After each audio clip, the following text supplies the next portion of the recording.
dokumen FKB itu indikasinya apa? Mereka mau menghindari ada sebuah kesalahan prosedur atau apa? Ya, jadi dokumen RKAB itu berisikan tentang bagaimana dia melakukan rencana penambangan. Ya, rencana penambangan, kemudian jumlah produksi yang akan dihasilkan di tahun berkenaan. Ya, kemudian juga bagaimana menyajikan rencana reklamasi dan pasca tambangnya di tahun baru bersamaan, gitu ya. Dan itu jadi penting sekali. Kira-kira gitu. Tadi ada pertanyaan dari Iwan atau PNT tadi ya. Tanggung jawab sosial gitu ya. Apa yang dilakukan oleh pemerintah? Kami tadi sudah mendapat informasi dari Pak Kadi juga bahwa Pak Gubernur sudah sedang membahas ya, apa yang harus dilakukan terhadap masyarakat ya selama ini bekerja di lokasi tambang tersebut ya. Sudah dibahas ya. Ada lagi? Cukup? Cukup. Jemput Aris dari Madam TV. Oke, untuk Pak Anis, tadi kan disampaikan kalau aktivitas pertama itu tidak sesuai dengan metodenya Pak ya. Mungkin bisa diperjelas Pak, metode yang tidak sesuai itu seperti apa? Kalau ekspansif atau yang bilang cara untuk nambangnya itu dari bawah dulu yang ke atas. Nah itu bisa seperti apa Pak? Mungkin ada juga peralatannya tidak memenuhi SOP seperti apa. Dan kemudian untuk Bu Komandan ini, Bu Kapolres, apakah mungkin sudah didalami terkait dengan dua tersangka ini?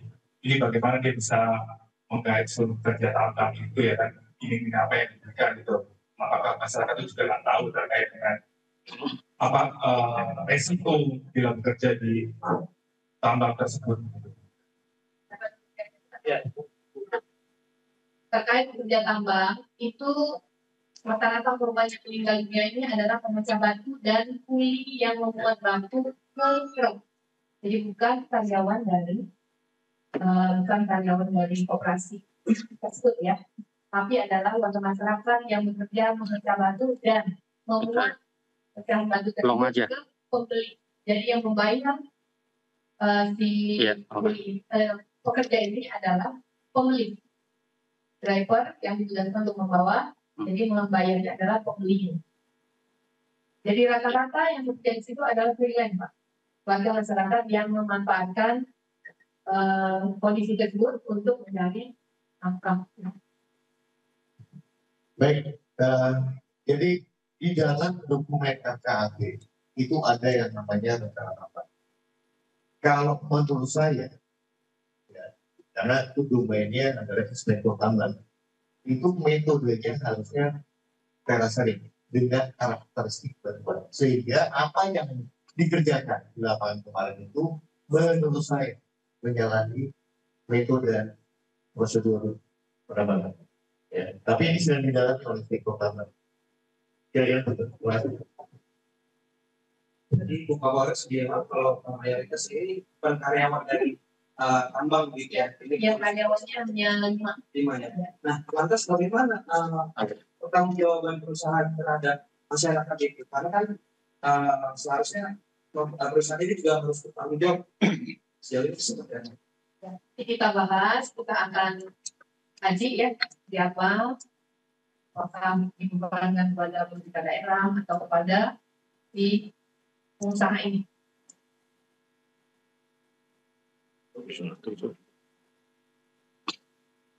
Ya. Oh, ada dulu saya mau lanjut. Bisa lanjut. Saya lanjut dari Barat. Ini mau pertama, apakah memang ada itu operasinya itu kondisinya itu. Terus kedua yang operasi itu apakah sudah izinnya itu tentang operasinya sudah sesuai.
Pemirsa, baru saja digelar penetapan 2 tersangka terkait dengan kasus tambang longsor di Cirebon. Informasi terakhir yang kami dapat bahwa sudah ada 18 korban meninggal dunia dalam insiden tambang longsor di Cirebon, Jawa Barat. Berdasarkan pemantauan rekan kami Nata Arman di lapangan, bahwa pihak dari kepolisian sudah menaikkan status kasus ini dari tahap penyelidikan menjadi tahap penyidikan. Dalam kasus longsor tambang di Gunung Kuda, Desa Cipanas, Kabupaten Cirebon, yang terjadi pada Jumat 30 Mei 2025, Polresta Cirebon telah menetapkan 2 orang sebagai tersangka. Kedua tersangka tersebut adalah AK, selaku pemilik tambang, dan juga AR, kepala teknik tambang. Mereka diduga lalai dalam menjalankan prosedur keselamatan kerja dan teknik penambangan yang sesuai, yang mengakibatkan longsor serta menewaskan 18 orang, serta melukai 7 orang lainnya. Kapolresta Cirebon, Kombes Pol Sumarni menyatakan bahwa keduanya dijerat dengan beberapa undang-undang, termasuk Undang-Undang Nomor 32 Tahun 2009 tentang perlindungan dan juga pengelolaan lingkungan hidup, Undang-Undang Keselamatan Kerja, Undang-Undang Ketenagakerjaan, Undang-Undang Minerba, serta Pasal 359 KUHP tentang kelalaian yang menyebabkan kematian. Ancaman hukuman maksimal yang dapat dikenakan adalah 15 tahun penjara. Pemirsa, tambang tersebut ini telah beroperasi sejak 2014 di bawah pengelolaan sebuah koperasi dan bukan merupakan aset pemerintah langsung. Pihak kepolisian sampai dengan saat ini masih mendalami kemungkinan adanya tersangka lain. Yang berdasarkan dokumen, jadi perizinan itu diberikan kepada koperasi Al-Jariah. Si pelaku tersangka ini adalah pembina. Kami masih mendalami kayak apa kaitannya, bahwa ada hubungan keuangan dan lain-lain masih kita dalami. Atau hanya dicatat namanya. Tapi perizinan yang diberikan pada pengelola tambang ini, pada tersangka ini, ditujukan kepada koperasi, koperasi Al-Jariah. Mainan perizinannya nggak ada yang tidak. Mainan di perizinannya aman tidak ditetapkan. Ada mainan di perizinannya atau itu. Permainan masih kita dalami apakah ada permainan dan kita dalami. Cukup ya? Cukup teman-teman, terima kasih. Assalamualaikum warahmatullahi wabarakatuh.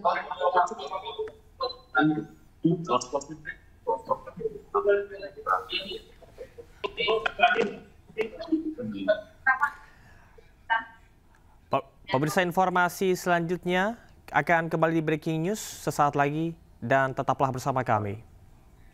Pemirsa, terima kasih Anda masih di Breaking News bersama saya Camar Haenda, dan untuk mengetahui perkembangan terkini pencarian 8 korban longsor, sudah ada rekan Nata Arman di lokasi.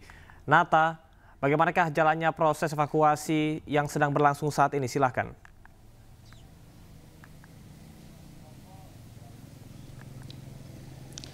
Ya, selamat sore Camar dan juga pemirsa. Dapat kami sampaikan bahwa untuk proses evakuasi yang dilaksanakan pada hari ketiga ini sudah dihentikan sementara karena tadi sekitar pukul 11 sempat terjadi adanya longsor susulan yang mana ini lokasinya sangat berdekatan dengan para petugas yang melakukan proses evakuasi di lokasi titik tersebut. Yang notabene-nya diduga banyak sekali korban yang tertimbun di longsoran yang saat tadi siang dilakukan pencarian. Kemudian dapat kami sampaikan juga bahwa untuk saat ini informasi terbaru yang kami peroleh bahwa Polres Cirebon ini sudah menetapkan 2 tersangka atas kejadian tersebut. Yang pertama adalah Abdul Karim selaku pemilik tambang galian C. Kemudian yang kedua adalah Ade Rahman selaku kepala teknis tambang galian C.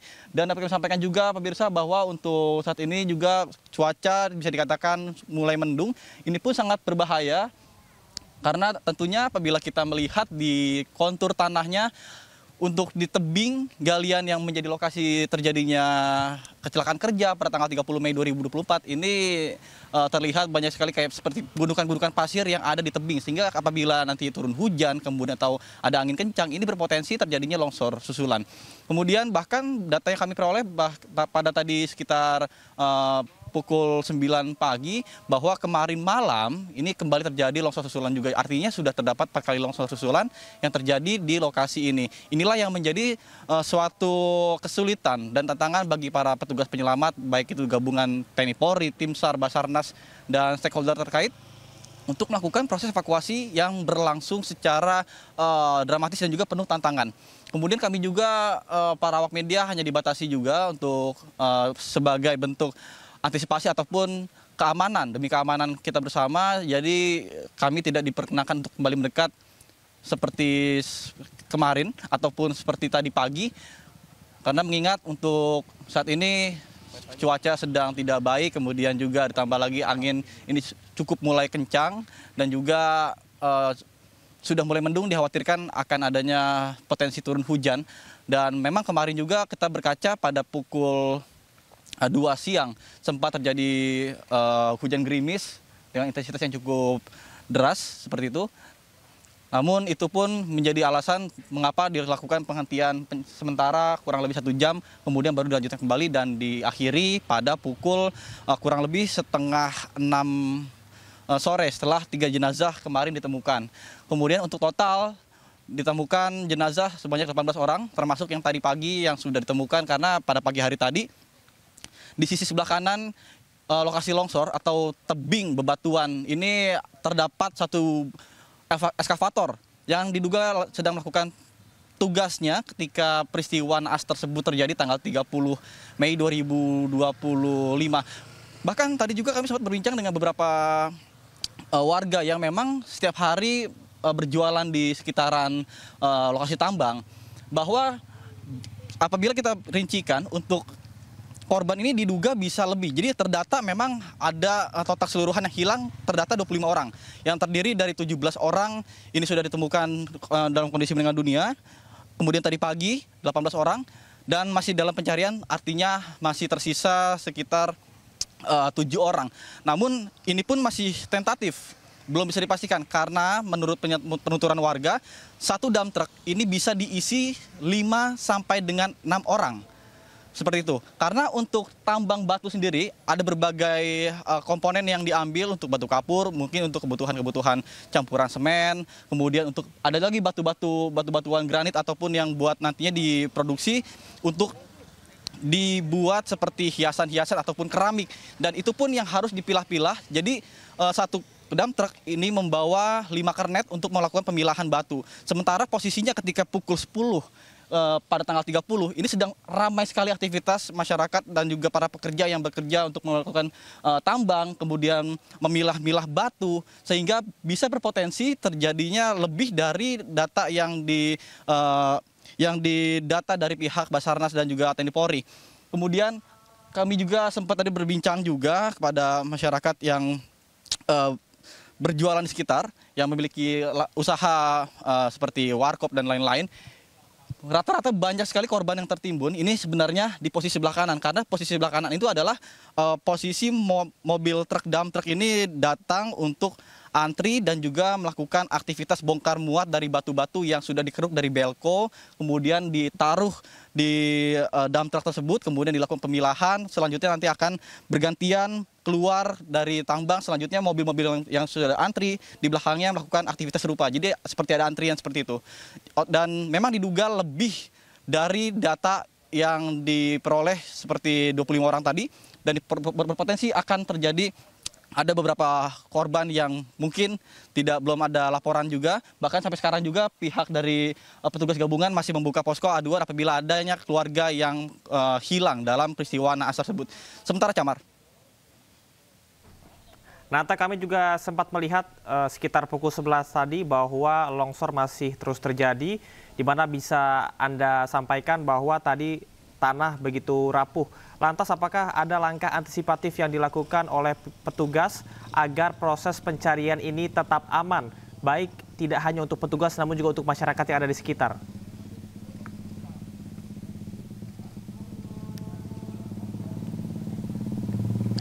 Ya baik, Camar. Tadi sekitar pukul 11 siang ketika kurang lebih 15 menit setelah evakuasi satu korban meninggal dunia yang ditemukan, kemudian sempat terjadi gemuruh dari atas. Kemudian juga tadi kami sempat terpecah fokusnya karena kami juga tadi sedang melakukan sesi live report untuk program Sindo Siang. Kemudian tiba-tiba ada gemuruh dan tiba-tiba dari titik yang ada di sebelah kanan yang ada terlihat batuan agak gelap yang merupakan diduga adalah lembab. Ini tiba-tiba rapuh dan turun ke bawah dengan ketinggian kurang lebih sekitar 100 meter. Ini apabila kita rincikan untuk ketinggian dari Gunung Kuda ini sekitar 500 sampai 600 meter. Kemudian ini di sekitar di setengahnya yang terlihat ada hitam-hitam. Ini sekitar 100 sampai dengan 150 meter terjun ke bawah. Kemudian beruntungnya dari para petugas ataupun operator bulldozer yang sedang bekerja untuk melakukan pencarian, penggalian titik-titik yang ada longsor tersebut, ini sedang tidak ada berlokasi di sebelah kanan. Apabila ketika tadi misalnya telat beberapa menit saja, itu tentunya sangat berbahaya ataupun bisa menjadi fatal. Dan juga sementara untuk proses dari pencarian juga ini dihentikan sementara waktu karena mengingat tadi yang saya katakan, Camar, bahwa untuk cuaca saat ini sudah mulai mendung, langit juga gelap, tidak seperti kemarin yang mana ketika pukul 3:30 sudah mulai terang kembali, cerah seperti itu. Dan ini pun yang menjadi tolak ukur nantinya apakah hari ini akan dilanjutkan ataupun memang besok. Tapi informasi yang beredar sementara waktu adalah untuk hari ini dihentikan dan akan dilanjutkan pada esok hari. Camar. Nata, terima kasih dan kami harapkan Anda tetap berhati-hati melaporkan dari sana. Dan selanjutnya pemirsa kita akan beralih mengetahui perkembangan terkini para korban. Sudah ada rekan Zeni Johadi di RSUD Arjawinangun. Halo, selamat sore Zeni. Selamat sore Camar. Baik Zeni, sudah berapa orang yang tengah dirawat saat ini di sana? Informasi yang bisa disampaikan saat ini saya berada di luar ruang pemulasaran Rumah Sakit Arjawinangun, di mana di belakang saya tampak sejumlah keluarga korban dengan pihak DVI Polda Jabar serta Rumah Sakit Arjawinangun tengah mendiskusikan bagaimana supaya kantong-kantong jenazah korban Gunung Kuda bisa dipulangkan ke kampung halamannya hingga bisa dikebumikan secara langsung. Kalau untuk korban yang memang sedang dirawat korban luka, untuk sementara di Rumah Sakit Arjawinangun sampai saat ini belum ada pasien yang masuk. Camar. Baik, sampai dengan saat ini belum ada pasien yang masuk. Lantas bagaimanakah mekanisme nantinya proses identifikasi yang dilakukan di rumah sakit? Apakah seluruh jenazah sudah bisa teridentifikasi, baik untuk identitasnya, dan apakah keluarga sudah diperbolehkan untuk melihat atau seperti apa, Zeni?